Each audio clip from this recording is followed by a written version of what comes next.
Buckle up for Posterity, the podcast with Aaron-Michael Fox and Eric Crusan is starting now.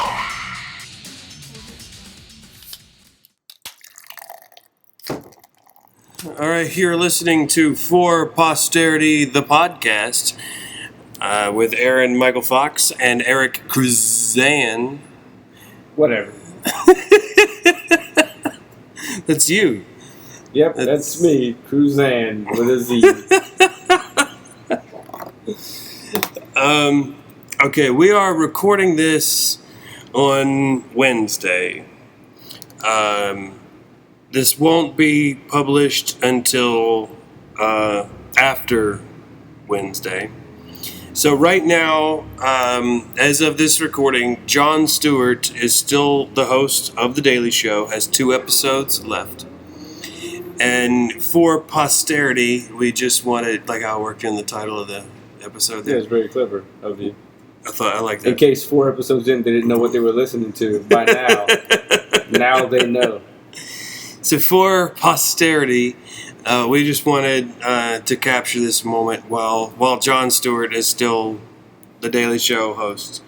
And what do you think, Eric? What do you think? I think it should be the end of it.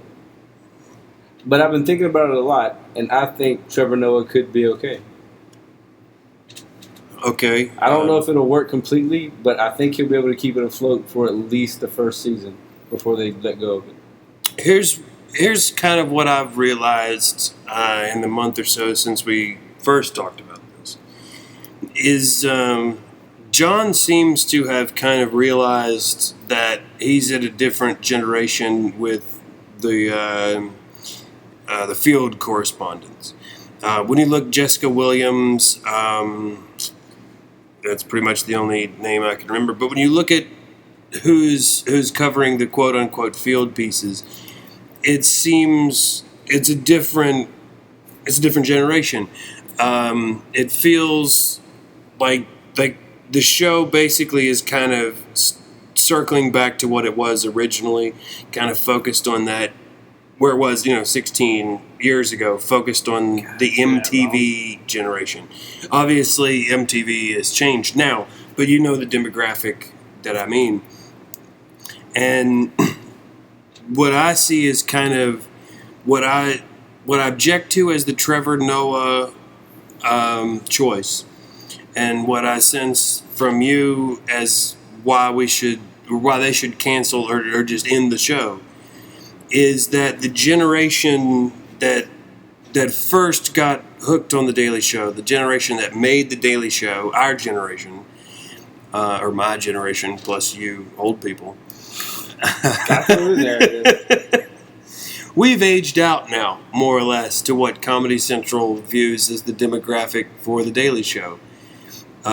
So picking John Oliver, say, would have been a perfect choice for us, for our generation, to maintain the trajectory of what Jon Stewart was doing. It not at all maintains the trajectory of where the show is headed with everybody except Jon Stewart. You don't think it's possible at all? I have doubts. That Trevor Noah can make it? Yeah. What I think is the show can make it if Trevor Noah and because I think it's going to be a whole new generation of writers. There's probably going to be some new correspondents coming on. If the new incarnation of the show finds a new audience, which frankly is going to be younger than us, if they find it, I think the show can potentially do as well as it did with Jon Stewart. I don't know. The more I think about Trevor Noah, the more I think that he might be okay for it. Like, he has that level of sarcasm. Also, he has the fact that he's lived a lot of, he's been discriminated against. Like, he knows what that feels like. He has that kind of experience, that bitterness. What gets just me enough though to make it. I think he can do it with the same satire and sarcasm that Stewart did. It just might take a little bit longer for him to find his group. Which I don't think he has. This is basically American centric. that he obviously growing up in South Africa, he's experienced more than a certain amount of discrimination. Yeah, he talks about but it it's all the time. not American discrimination, which is where I think there's going to be a disjoint with the American audiences. That if he finds a way to relate it on a personal level to the discrimination in our history, it's going to be fine. I think you can win him over. If it sounds like, if it's just, oh, this is what the rest of the world is doing, nobody's going to care. Americans do not care what the rest of the world is doing. But I think you can win him over, though. He's that likable that... I don't think so. He is. I don't think so. Trust me, he's that likable. If he can be as likable as he is right now and still have the same kind of timing, the satire, sarcastic... I still don't see it. I still don't see it. He's not funny. He's very a worldly safe funny. Yeah, he's safe funny. He's a worldly funny. And, I mean, I'm sure he can be hilarious in the UK, in Africa, in Australia. But Americans are so obsessed. He has to find He has to find the American and he angle. doesn't have that much And I'm time not to sure do that. he's toured enough in America to get that sense. He might, I mean, over however many months until the show comes off, or he takes over. He starts in September, I think. He might But he figure also has out, a special coming out in September, too. he might get a sense of big city America. And by big city, I'm going to say Tucson, Arizona. I'm going to say the urbanish American experience he can probably or might be able to tap into.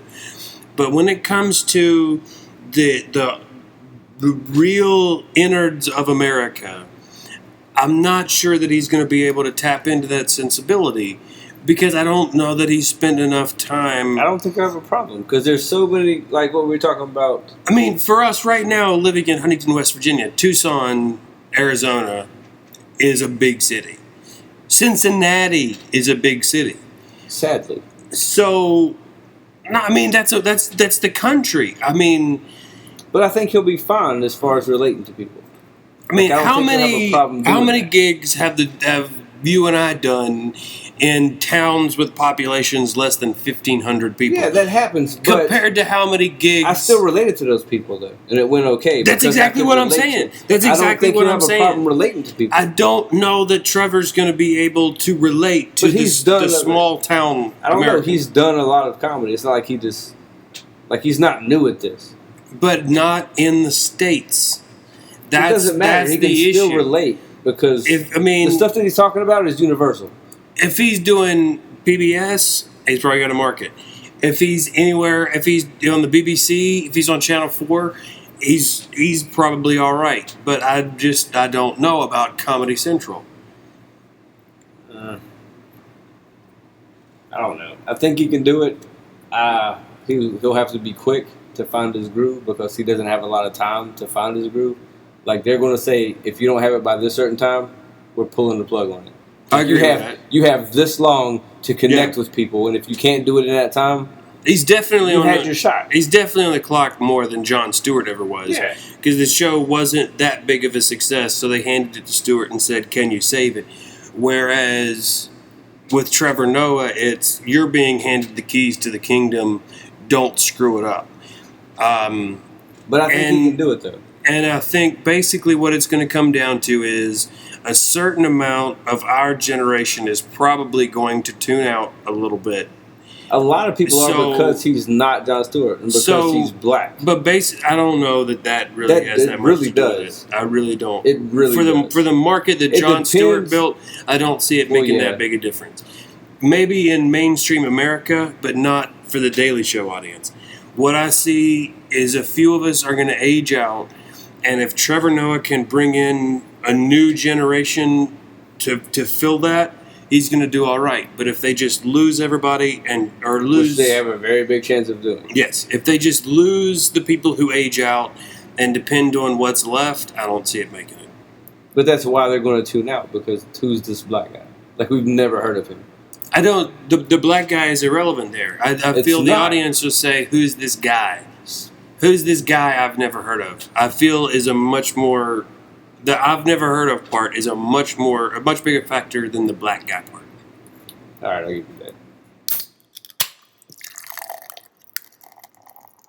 All right, we're jumping into this one kind of somewhat randomly because we were just having a conversation off air, not recorded, about basically how much more stressful it is. I see it anyway.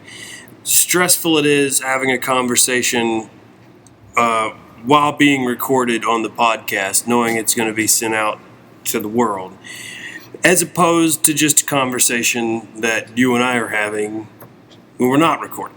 I don't see what's a big deal.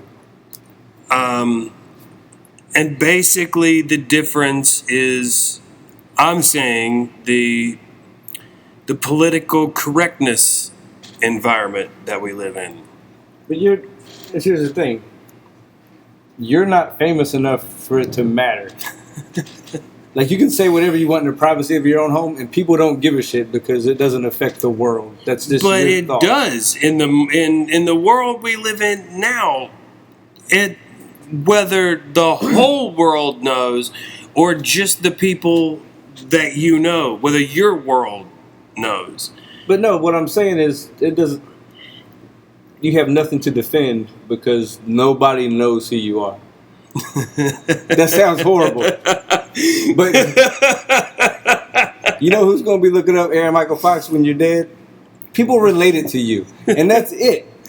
And a small list at that. And that's just because they want to do the fucking family tree thing. Like, they don't even care about you. I might have a nice Nice search engine bump for like 3 days after I die. Well, yeah, that's a normal thing. I might make 3 days, and then a secondary bump around the funeral for the people that didn't hear about it 3 days before, and that's it. That's all I got.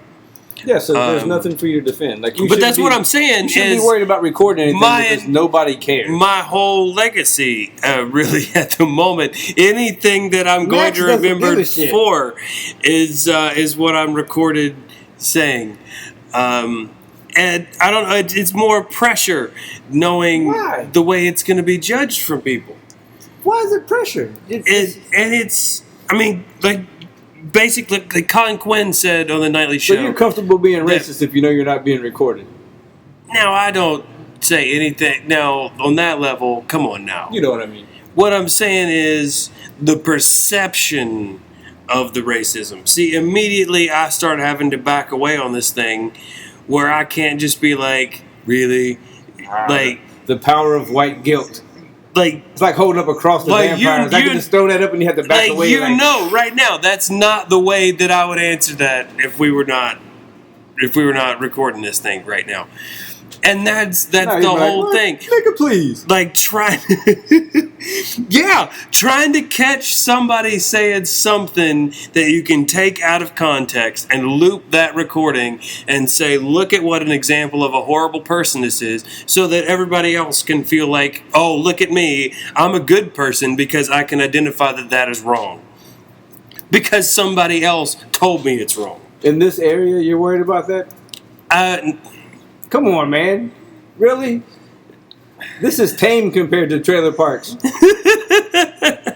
I've heard some foul shit in my life. And none of it came from a podcast. I don't pretend that this thing is only reaching the people within 2 miles of where we're sitting right now. Like, the goal is to reach other people that can not hate us. Like, the goal is to be able to have these thoughts outside of an area where everybody else I don't know that you can. Thought. Like, I mean, I've been off stage a few years now, and I honestly, the main thing keeping me off stage is not having the freedom to be able to screw up. No, who told you that? I mean, when I was starting out, you could go up and you could misspeak and you could say the joke wrong and you could accidentally say, oh, excuse me, sir, and it's a female audience member, and everybody is embarrassed for you and you turn red, and big whoop, 250 people at the club saw it. Now everybody wants to capture that on their phone to make sure that they get 1 million hits on their YouTube video, and we can all condescend, look how stupid this guy is, for a week. You are really overthinking this. That's the world we live in now. Comedy is we've sucked the fun out of being able to say anything. I'd say what the fuck I want. You can say whatever you want as long as it's funny. You can say whatever you want, but not free of consequence anymore. Well, yeah, I guess that's true, but that's with anything. But you can say whatever you want as long as people can relate to it and it's funny. Like, you can still be uncomfortable, but if they can relate to it, then they get where you're coming from. It's not you're just making stuff up. To me, the benchmark is if you can say the joke, because every joke has a victim. It's innate to a joke. Yeah. As simple as a joke is, the most basic, a guy slips on a banana peel, the guy has to hurt himself. The guy is the victim of that, and everybody laughs at him. Every joke has to have a victim. So to me, if you can say the joke in front of whoever the victim is of the joke, then you can stand on it. It's a doable joke. Sometimes you never know who the victim is. It's not like they have signs. But you know if you're doing the joke. You know who you're making fun of. And what I'm saying is we've reached a point where the person who is the victim will think it's funny. But somebody from the outside will take it upon themselves. Somebody who has no personal input in the situation whatsoever will say that I think that's not funny and you shouldn't be making fun of that person. Well, then I think you shouldn't come to the show. But we live in a culture now where everybody piles on and says yes for their own personal... They don't have to come either. But they want to lobby their insult. They want to play armchair quarterback to make themselves say, look at me, I know that you're an idiot. But that's what they want to do. What bothers them is, in most cases, you're not an idiot. You're making a valid point, and it just happens to be funny and probably derogatory. Yes, and it probably hits at something inside that most people, if it's something that makes you uncomfortable, there's probably a reason for that. There's probably a bias but there's also a reason you don't want to address. So they take it out on the person saying it.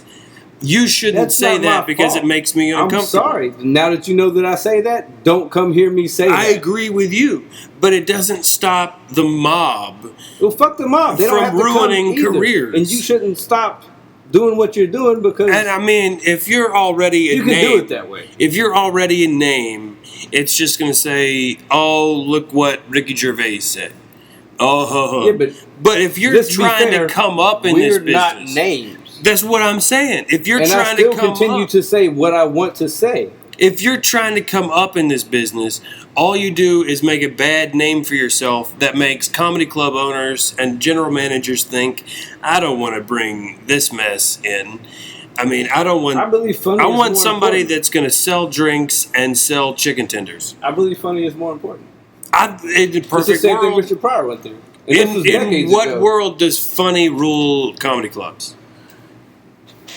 Because, I mean, nobody's paying rent with funny. I mean, nobody's going to the landlord saying, I had 12 people in the audience this week, but the comic was hilarious. Yeah, I get that. But that's not what I'm saying. I'm saying funny trumps anything that any situation that you're making fun of. If it's funny enough, if people can relate to it, it doesn't matter what you're talking about. I agree. I mean, so don't stop doing that. The mob rule doesn't not apply.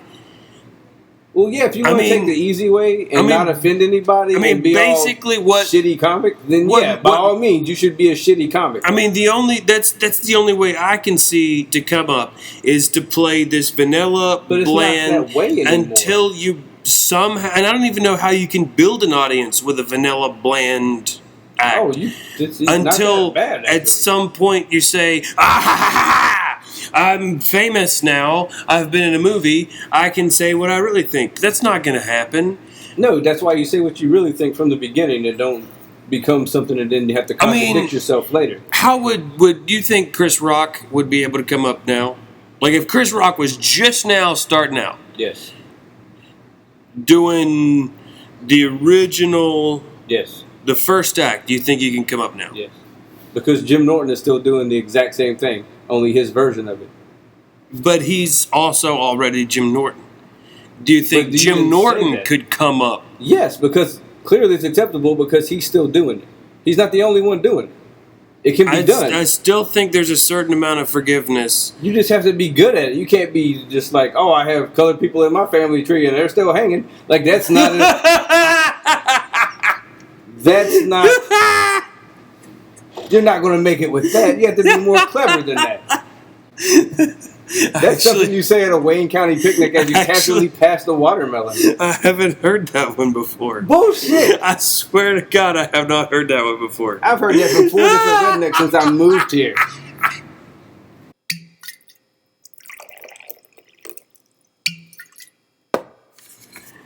Okay, I got here in the notepad. This is from while I was on vacation. You messaged me to write down nerds. Nerds, nerds. Yeah. So, That's because, well, you had sent me the secret hidden test scores that you got when you was little. That nobody was supposed to know about. Well, no, I wasn't supposed to know about it. That was the point. Because my parents didn't think my ego could handle it. Go figure. Okay, so you was a nerd then. I didn't think of myself as such. I'm not going to say I wasn't called a nerd. But you were called a nerd by other people. Probably. I don't recall a specific incident. What are you getting at here, Eric? Are you calling me? Are you calling me a nerd? I am, but okay, with reason, because I don't like the way the word nerd is used now. Okay, like people just claim it. Right. Like they're from Wisconsin. I'm a nerd. Like it's wait. What does? Okay, there's a geographic. What is? I just said it first. State that popped in my mind. The point is, they can claim it as easy as they can claim it from some bullshit Midwestern country or state. Wow. Okay. You know what I mean? Follow me here. We're talking about nerds, not my geography. A nerdy terrorist is what I've got in mind now. No. Like the guy with the glasses that makes sure the bomb is ready before, like the guy that's strapping in the suicide vest and's got to make sure that the wires are all hooked correctly. You don't understand. I can't even. I wish I could do a nerdy terrorist accent at this point. That would be useful if that was anywhere near where I was going with it. But it's not. My point is, people just claim to be nerds. Okay. Now, here's the thing. There's a lot of nerds that say, "Oh, I'm a nerd," and they're hot like supermodel. Like that's not a nerd. Right. You know what I mean? When we were growing up, like Olivia Munn claims to be. Yes, a nerd. She's not a nerd. She's just hot. Wait. Okay. You can't be hot and be a nerd. That's part of it. Like when we were growing up, being a nerd wasn't something that you decided to be yourself. You didn't say, "Oh, I'm a nerd." That was for somebody else to decide. I will concede. Somebody would smack the books out of your hand and say, "Nerd," and that was you. Right. You didn't get to say, "Oh, I'm a nerd." You were just like, "Oh shit, I guess I'm a nerd." Right. I mean, like the fact that you can just claim it now, like because everybody's doing it. Like just because you like Star Wars doesn't make you a nerd. You just like Star Wars. See, for me, I guess I don't know if my generation had moved past nerd. I love how every episode gets to point out how fucking old I am. You can go back and listen to every episode. At one point, he brings up the fact that I'm old. But I don't know if nerd wasn't. I mean, I don't recall that nerd made it past like elementary school. Because by the time I got to junior high, I wasn't a nerd anymore. I was a faggot. And that's the same thing. It falls in the same boat. Like now, well, yeah, it was before. Now you can just be like, "Oh, I'm a faggot," and the world loves you. Like you can go do whatever you want to do. It's the same concept. It frustrates me more with nerds. Because what I think you're getting at is the point that it's put upon you as an external label, basically. Look, like people taking it upon themselves to label themselves, right? To stop from being hurt. Right. I guess. No, it's like nigger. No. No. Listen to me. They called us nigger. Nigger. And finally we was like, you know what? Fuck it. We're niggers. We'll call each other that. That way when you say it, you know, it's our word now. Like, that's what we call each other. Right. And now they call each other nerds. To just cut out the middleman altogether. Like, you know what? I'm just going to be a nerd just in case somebody's an asshole to me. They stole the other N-word. Yeah, like, that's the other N-word. Like,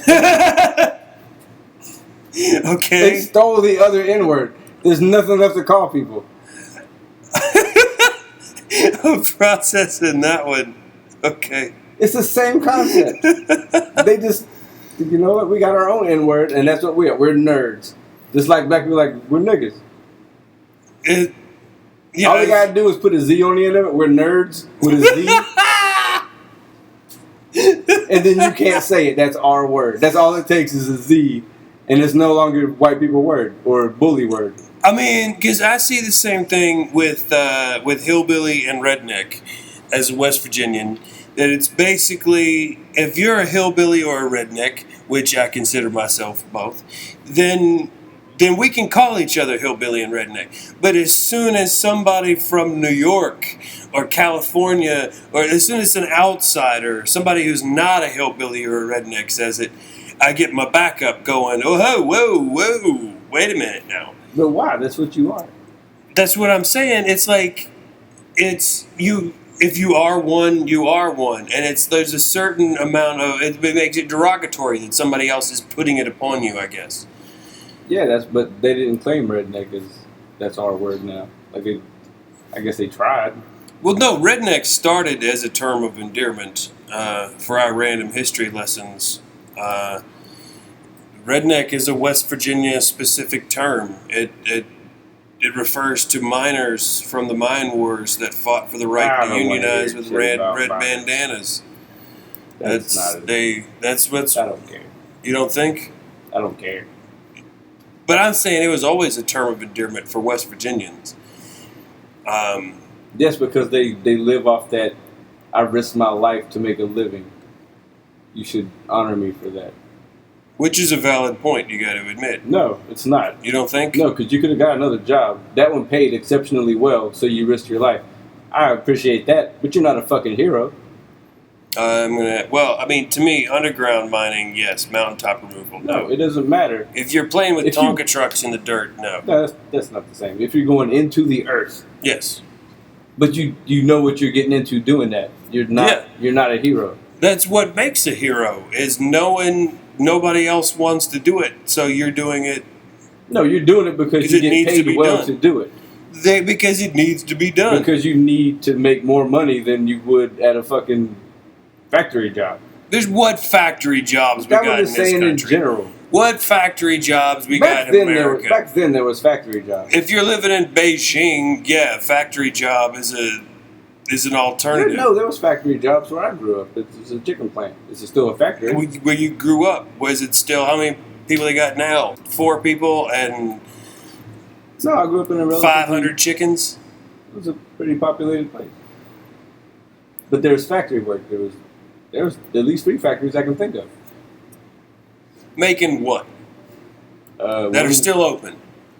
Books and the Tyson. Books? I'm still open. Yeah, people still read books. No, we're making books in this country? Yes. I am sincerely impressed. I went and applied for a job there, actually. I am sincerely impressed. I had no idea. But that's what I'm saying. You could have done something else, but you chose to do that. Don't expect praise. Like, nobody's impressed because you decided to go into... A couple people might be, but don't expect everybody to be impressed because you decided to do what nobody else was willing to do for money and go into the middle of the fucking earth. That's the definition that we've used for everybody as a hero, is doing what needs to be done that nobody else will do. But there's people that will do it. There is people that will do it. Clearly, because it's getting done. But I'm saying that that is the definition of a hero. No. Well, okay, kind of. You caught me up there for a second. Kind of. Don't expect to be praised. You didn't do anything extraordinary. Besides decide that you want to make more money at the risk of your life. That's not. Drug dealers do that shit. That's not. They're not heroes. They know that they could die, but they're going to make more money doing this than they are working at a factory. I don't see any difference. Woody Williams, Congressional Medal of Honor winner, right here in Huntington, still alive. I met him. Have you heard him speak? He's hilarious. Fantastic speaker. Yeah, amazing. He's funny. And he won the Congressional Medal of Honor because single-handedly clearing out, I don't remember, 5, 6 machine gun nests with a flamethrower. Yeah. It's what needed to be done, and nobody in their right mind was going to go running into 5 or 6 pillboxes and multiple times because he had to come back and refuel. But that's different, though. But how? Because lives were at stake. It wasn't a bunch of like-minded. I mean, there was a bunch of like-minded people that went to war. But the economy is at stake. No, at the moment, we are still on coal. But you were doing that for you. To say you were doing that for everybody else is just bullshit. Woody's still getting paid. Not still getting, but I mean, at the time, he was getting paid the same as a coal miner. And he signed up knowing he's going to get paid.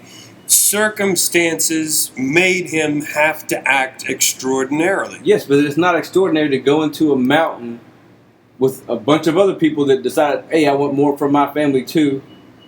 But I'm saying this is the highest level. This is Congressional Medal of Honor winner, highest level that we can say is a hero. What he did. So how is not the average enlisted man just a regular hero? They didn't do that shit. Which I equate with the average coal miner. Underground. No, it's not the same. We're going to have to... Because if there was more than one person willing to go into fucking pillboxes with a flamethrower, he wouldn't have been by himself. There were. I mean, there's more than one Congressional Medal of Honor winner. It's he was the one in that situation. And who was helping him? Everybody that wasn't willing to go headlong into the pillboxes. I mean, he's a hero. He traded out the flamethrower. It was like a 6-hour-long deal that he came back with fresh flamethrowers that his backup units had for him. So, I mean, he had support. Yeah, but... And I'd like to think that if he'd gone down in the line, somebody would have come up behind him to continue the fight. But, I mean, that's the highest level, so... It's not the same as coal mining to me. Like, don't expect praise for trying to do better for your family. I respect the fact that you want it better for your family, but don't expect me to go out of my way because you was trying to provide for your family better. Like, that's not... You shouldn't get anything extra. Not for me. You're not going to get shit extra from me. Like, if people want to feel sorry for you, like, oh, you're like you would give them a discount at a fucking restaurant. But me, I'm like, you're going to pay the whole $4.25 for that ham sandwich, or we're going to have a problem, Mr. Woody. Not Mr. Woody. I'll give him whatever he wanted. Mr. Woody. I give Woody whatever he wanted, honestly. He's one of the coolest people I've ever met. But a coal miner, look... And I know you can afford the $4.25, so just give me the $4.25 and you can have your ham sandwich. You risk your life so you can afford this ham sandwich. Pay for the fucking ham sandwich.